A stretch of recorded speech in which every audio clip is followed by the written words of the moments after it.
मेरे स्टूडेंट्स ने कुछ क्वेश्चंस पूछा है तो आज उसी को हम लोग डिस्कस करेंगे। मेरा नाम आलोक रंजन है, तो शुरू करते हैं। यही कुछ क्वेश्चंस हैं, 17 नंबर और आगे भी जाके कुछ क्वेश्चन हम डिस्कस करेंगे आज। तो जो पहला क्वेश्चन है वो कहता है कि ऑन व्हाट डेट ₹1950 ₹1950 हम लोग रिटर्न करेंगे इतना। मैं समझा देता हूँ क्या क्वेश्चन है। क्वेश्चन कहता है कि 5 जनवरी 1991 को हम लोगों ने ₹1950 उधार लिए और हम लोग जब रिटर्न करते हैं तो पैसा बढ़ के हो जाता है ₹2125। जो इंटरेस्ट रेट है वो 5% पर एनम है। तो बताइए कि वो किस दिन को हम रिटर्न कर रहे हैं। ठीक है, ये क्वेश्चन है हमारा। अब इसे थोड़ा सा समझते हैं कि हमारे पास क्या होता है। अमाउंट जो हम रिटर्न कर रहे हैं दैट इज 2125.50 और प्रिंसिपल हमारा जो है वो है हमारा 1950 और सिंपल इंटरेस्ट इससे अगर माइनस करेंगे तो हमारा निकल जाएगा। एनीवे हम देखते हैं। तो सिंपल इंटरेस्ट का जो फॉर्मूला है हमने लगा दिया PRT/100। अब हमने सबका वैल्यू पुट कर दिया। अमाउंट का वैल्यू है 2125, प्रिंसिपल की वैल्यू है 1950 और सारी जगह पे वैल्यू पुट कर दिया। जो हमें अननोन है वो है टाइम। कितने टाइम के बाद हम रिटर्न करते हैं वो गिवन नहीं है क्वेश्चन में, तो हम लोग कैलकुलेट करेंगे। ओके, सिंप्लीफाई करेंगे थोड़ा सा। इसको इधर लेके चले जाएंगे तो ये माइनस हो जाएगा, वो हमने यहाँ पे किया। और जब माइनस करेंगे तो आएगा 175.5। हम टी को इधर अकेला छोड़ देंगे और बाकी सबको लेफ्ट साइड लाएंगे तो पूरा ये आ जाएगा। और अंत में जो कैलकुलेशन होगा लास्ट में वो 1.8 ईयर्स आएगा, क्योंकि ये जो आंसर है वो ईयर्स में आता है। अब 1.8 ईयर्स को हम लिख सकते हैं। 1.8 को क्या लिख सकते हैं हम? 1 प्लस 0.8 लिख सकते हैं। इसी 0.8 को हम क्या लिख सकते हैं? 8/10 भी लिख सकते हैं। तो हम ऐसा भी लिख सकते हैं ना कि 1 ईयर प्लस 8/10 ईयर, हम चाहें तो ऐसा लिख सकते हैं। तो वही हमने किया है। हमने टाइम को 1.8 ईयर्स को तोड़ दिया 1 ईयर में और 8/10 ईयर में। अब ध्यान दें यहाँ पर 5 जनवरी 1991 को पैसे लेते हो तुम, तो 5 जनवरी 1992 को कितना हो जाएगा? 5 जन 1992 को हो जाएगा 1 साल। और दूसरा साल नहीं पूरा हो रहा है, दूसरे साल में 8/10 है, मतलब 8/10 साल में कितना होगा वो मिला जुला के? वो 1992 ही रह जाएगा। दूसरी बात जो 1992 के बारे में नोटिस करने वाली है कि 1992 को अगर हम 4 से डिवाइड करते हैं 1992 डिविजिबल बाई 4 तो यह जाएगा 4 × 16 और 3 × 9, 4 × 9 36 और 3 × 2 4 × 32। एग्जैक्टली ये डिवाइड हो जाता है 498 टाइम्स में। Hence this is a leap year. जो भी ईयर 4 से डिवाइड हो जाएगा वो लीप ईयर होगा। और लीप ईयर में क्या होता है? जो फेब्रुवरी होता है उसमें 29 डेज होते हैं और जो ईयर होता है उसमें 366 डेज होते हैं। अब ये क्यों 29 डेज इंपॉर्टेंट है यहाँ पे? इसलिए क्योंकि हमें एग्जैक्ट डेट फाइंड करना है इसमें कि 23 को है, 24 को है या 22 को है। इसलिए अगर 28 दिन लेंगे ना तो आंसर एक दिन से पहले आ जाएगा, और अगर 29 दिन लेंगे तो एक बाद में आएगा जो कि एग्जैक्ट होगा। ठीक है, तो फिलहाल हम लोग यहाँ पे थे कि टाइम जो 1.8 ईयर्स था उसे हम लोगों ने तोड़ दिया 1 ईयर और 8/10 ईयर में चेंज कर दिया। अब इस ईयर में कितना डेज होता है? तो 365 डेज होता है। तो हम लोग यहाँ पे इसको डेज में कन्वर्ट करने के लिए क्या करेंगे? 365 से मल्टीप्लाई कर देंगे। अगर मैं इसे क्लीन करके दिखाऊँ आपको तो कुछ ऐसा हो जाएगा। 1 year plus 8/10 into 365 days is equal to 1 year plus, और जब इससे हम डिवाइड करेंगे तो 292 डेज आ जाएगा हमारा। अब 292 दिन हमारे पास आ गया है, मतलब 1 साल और 292 दिन के बाद हम उसे जब पैसा लौटाएंगे तब हमें देना पड़ेगा 2125.50 रुपये। क्लियर है? अब थोड़ा सा समझते हैं। जनवरी में 31, ये 1992 की बात कर रहा हूँ, 1992 की बात कर रहा हूँ। तो जनवरी में 31 दिन होते हैं, फरवरी में 29, मार्च में 31, अप्रैल में 30, और ऐसे करके हमने पूरा सीक्वेंस लिख दिया। ध्यान देने की बात क्या है कि जुलाई और अगस्त दोनों में 31 दिन होते हैं। अब देखिए ये वाला कॉलम क्या कहते हैं, ये वाला है कमलेटिव। जनवरी में 31 दिन होते हैं और जनवरी और फरवरी मिला के 60 दिन होंगे। जनवरी फरवरी और मार्च मिला के 91 डेज होंगे, जनवरी फरवरी मार्च और अप्रैल मिला के 121 दिन होंगे। और इस तरह से हमने एक टेबल बनाया है। तो क्या हमें समझ में से आता है कि जो 292 डेज है वो कहाँ पे आता है? वो सितंबर के बाद आता है। सितंबर, जब सितंबर खत्म होगा तो कितना दिन खत्म होगा? 274। क्लियर है? यानी सितंबर पूरा खत्म हो जाएगा। अब कितना दिन बच जाएगा तो हम उसे निकालेंगे। 292 में से 274 माइनस कर देंगे तो आ जाएगा 18। अगर हमने 1 जनवरी को लोन लिया होता, 1 जनवरी को लोन लिया होता तो 18 अक्टूबर को कंप्लीट हो जाता 1 साल और 292 दिन। अगर हमने 1 जनवरी को लिया होता तो, लेकिन हमने कब लिया है? 5 जनवरी को लिया है, 5 जन को, तो इससे 5 ऐड करना पड़ेगा। तो जब 18 में 5 ऐड कर देंगे हम तो आ जाएगा 23। और यही हमारा आंसर है, यही हमारा आंसर है। देखो, 23 of the October 1992, this is our correct answer. Clear है? एक बार फिर से समझा देता हूँ सब कुछ क्लीन करके। जो अमाउंट है वो प्रिंसिपल और सिंपल इंटरेस्ट के बराबर होगा। क्लियर है? सिंपल इंटरेस्ट का फॉर्मूला हमारा PRT/100। हमने सारा का वैल्यू पुट कर दिया। पुट करने के बाद टी को हमने कैलकुलेट किया। T is equal to 1.8 years आ गया। अब टी जब 1.8 आ गया तो 1 साल तो पूरा है और साथ में कुछ महीने भी हैं। अब महीने सीधे 8 महीने क्यों नहीं हो गए? एक ये सवाल हो सकता है। 8 महीने इसलिए नहीं हो गए क्योंकि 8 महीने तब होते अगर 10 महीने का 1 साल होता, क्योंकि 8/10 है ये, 10 आउट ऑफ 8 मंथ्स। लेकिन साल होता है 12 महीने का, इसीलिए 0.8 को हम सीधा 8 मंथ्स नहीं लिख सकते हैं। ठीक है? तो हमें इसे कन्वर्ट करना पड़ेगा। अगर हम मंथ्स में कन्वर्ट करें तो कितना आएगा? तो 8/10 इंटू 12 डिवाइड करेंगे तो ये 5 हो जाएगा और ये 6 हो जाएगा। और 8 6 48/5। क्लियर है? 48/5 करें तो ये 9.6, 9.6 मंथ्स के बराबर होगा अगर हम इसे मंथ्स में कन्वर्ट करना चाहें तो। लेकिन हमें निकालना क्या है? दिन निकालना है। अगर सिर्फ कहता है कि कौन से महीने में लौटाएंगे तो मंथ से भी काम कर लेते। मंथ से काम कैसे कर लेते? 9 महीना और साढ़े 9 महीने के आसपास। तो 9वां महीना क्या होता है? सितंबर होता है। और 10वां महीना होता है अक्टूबर। यानी ये 10वें महीने में जाके लौटाएंगे हम, तो अक्टूबर में लौटा रहे हैं। ये बात क्लियर है? यहाँ से मंथ से निकाल सकते हैं। लेकिन हमें डेज निकालना था, इसलिए हमने 8/10 को डेज से मल्टीप्लाई कर दिया, 365 डेज से मल्टीप्लाई किया। हालांकि हम इसे 366 से भी कर सकते थे, कोई प्रॉब्लम नहीं होगा उसमें, लेकिन 365 से इसलिए मल्टीप्लाई किया क्योंकि 1 साल में 365 डेज ही होते हैं। क्लियर है?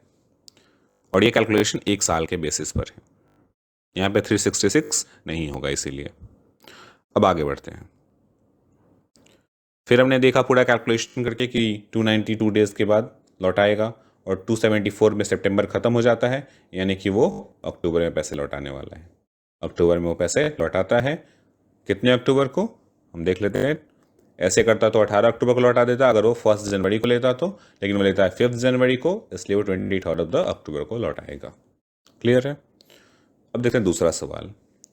ये कहता है कि a money lender claims to lend the money at rate of 10% per annum simple interest, however he takes the interest in advance. क्या कहता है कि मान लो आदमी 100 रुपये देता है तो उसे साल के अंत में कितना मिलना चाहिए? 110 रुपये मिलना चाहिए अगर वो 10% इंटरेस्ट पर देता है तो। लेकिन ये महानुभाव क्या करते हैं? ये महानुभाव 100 रुपये देते ही नहीं उसको। आपने महीने की शुरुआत में 100 रुपये दिया और साल के अंत में 110 रुपये उससे लिया। ये होता है सिंपल इंटरेस्ट का पूरा फंडा। यहाँ पे क्या करता है कि 100 रुपये कहता है कि मैंने तुम्हें 100 रुपये दिए, लेकिन वो करता क्या है? 10 रुपये अपने पास रख लेता है यहीं पे और कहता है कि तुम मुझे बाद में, इंटरेस्ट मैंने पहले ही ले लिया तुमसे और बाद में तुम मुझे 100 रुपये वापस कर देना।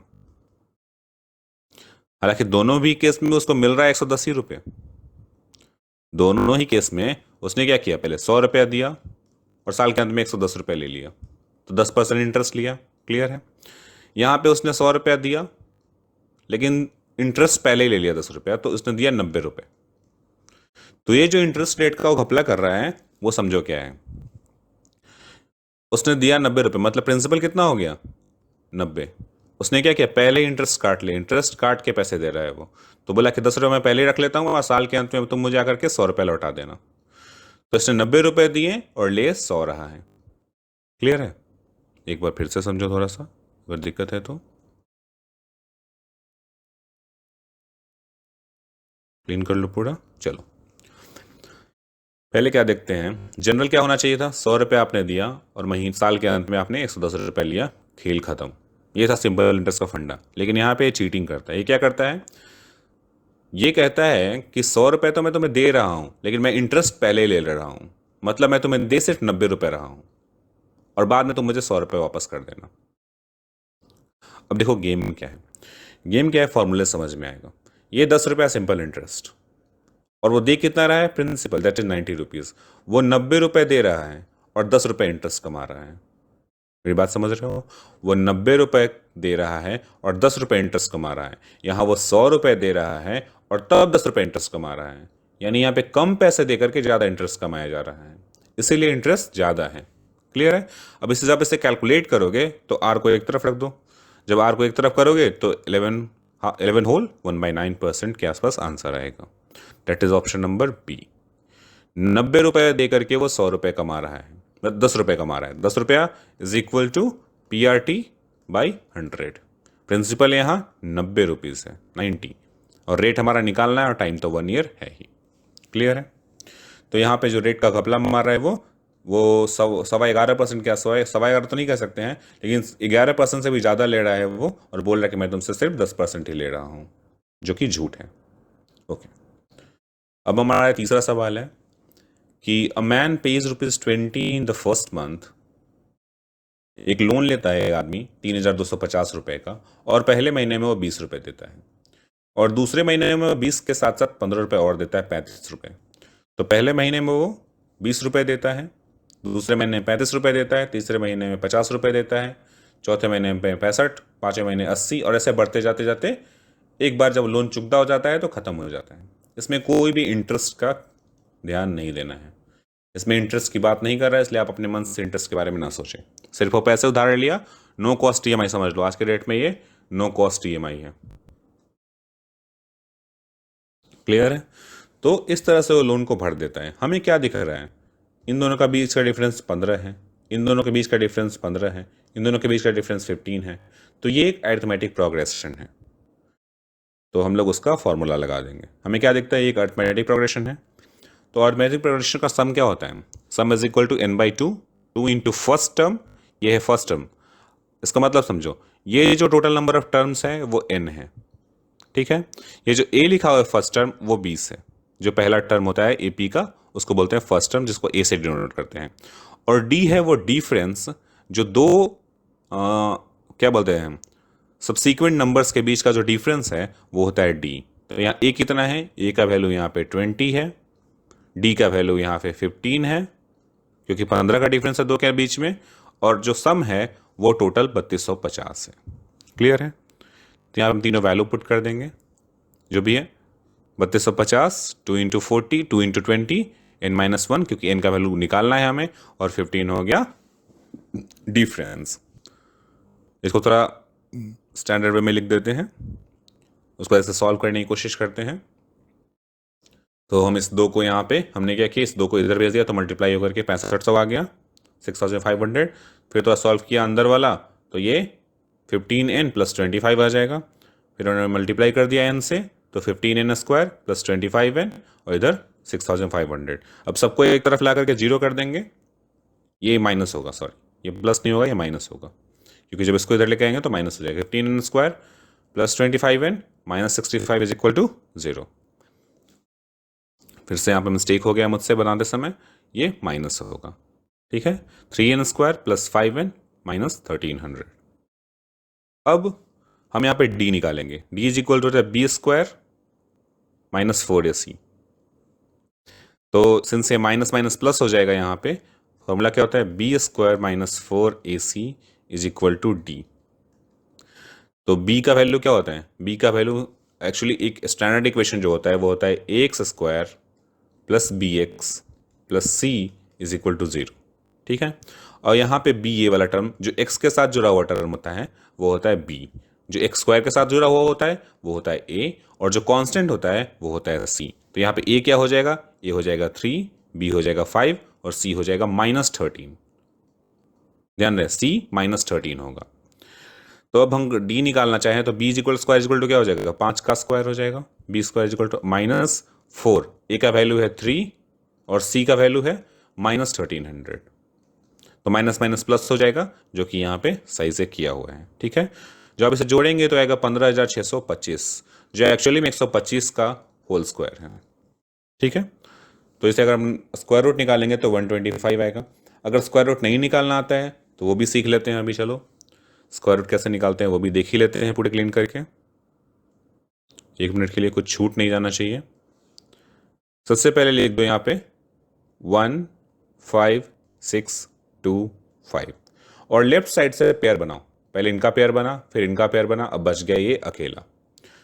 तो 1 से हम किसको डिवाइड कर सकते हैं? तो 1 से 1 टाइम जब लगाएंगे तो 1 आ जाएगा। क्लियर है? ध्यान रहे, 1 से 1 टाइम लगाएंगे तो 1 आ जाएगा। 1 इंटू 1 इज इक्वल टू 1, ये इंटू ये इज इक्वल टू ये, हमेशा ध्यान रखना। और ये दोनों सेम रहेगा। आगे समझेंगे तो बढ़िया समझ जाओगे कैसे होता है। अब चलो 1 इंटू 1 तो हो गया, अब ये हो जाएगा खत्म, 1 में से माइनस कर देंगे तो, और यहाँ लिखेंगे 1 क्योंकि हमने 1 टाइम लगाया। अब इस दोनों को नीचे लिखने के लिए जोड़ना पड़ेगा हमें, तो 1 और 1 2। क्लियर है? 1 और 1 2 जोड़ दिया हमने। अब ऊपर से एक बार में 2 साथ में उतरेगा नीचे, तो क्या आ जाएगा 56। अब मुझे बताओ हमेशा मल्टीप्लाई कर सकते, 21 गुना 1 करेंगे हम तो आएगा 21, ये इससे बहुत छोटा है। चलो अब 22 गुना 2, ध्यान रखो ये दोनों सेम है, 21 गुना 1 22 गुना 2, 22 दूनी 44, ये भी इससे छोटा है 56 से। अब 23 से करते, 23 गुना 3, 23 दिया 69। देखो ये दोनों कौन सेम है, अगर 2 के बाद 3 लिखेंगे तो 3 ही दोनों तरफ लिखेंगे, 69। अब 69 जो है इससे बड़ा है, यानी कि हम यहीं तक जा सकते हैं मैक्सिमम। तो 22 दूनी 44, यहाँ लिखेंगे 2 और 2, 22 दूनी 44 हो जाएगा यहाँ पे, और एक लाइन खींचेंगे ऐसे। फिर से हमने इन दोनों को सम किया था तो 2 आया, उसके बाद हम एक लेते हैं दूसरा नंबर, तो 22 दूनी 44 आया, तो यहाँ पे 44 अब माइनस करेंगे, और ये 2 टाइम्स लगाया तो यहाँ पे लिखेंगे 2। जो यहाँ पे होगा वही यहाँ पे जाएगा, जो यहाँ पे होगा वही यहाँ पे जाएगा, और ये कितने टाइम मल्टीप्लाई होगा? जो ये होगा यूनिट प्लेस पे उतने टाइम से मल्टीप्लाई करेंगे हम। ठीक है, तो 22 दूनी 44, 56 में 44 जब जाएगा तो बच जाएगा 12, 1 2, अब बचा हुआ ये 2 नीचे आएगा, एक साथ हमेशा 2 आता है तो इसलिए दोनों नीचे आ जाएगा 1225।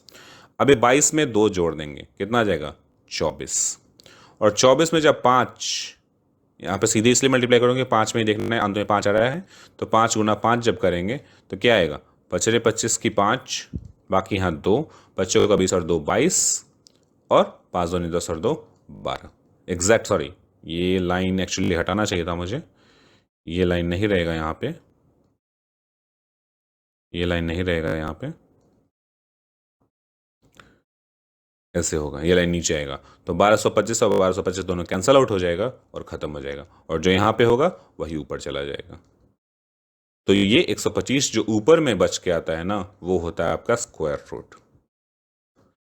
तो एक तो रूट निकालने का तरीका ये हो गया किसी भी नंबर का। दूसरा बाय फैक्टराइजेशन मेथड हम निकालते हैं, पहले फैक्टराइज करते हैं फिर उसके पेयर्स को निकाल देते हैं।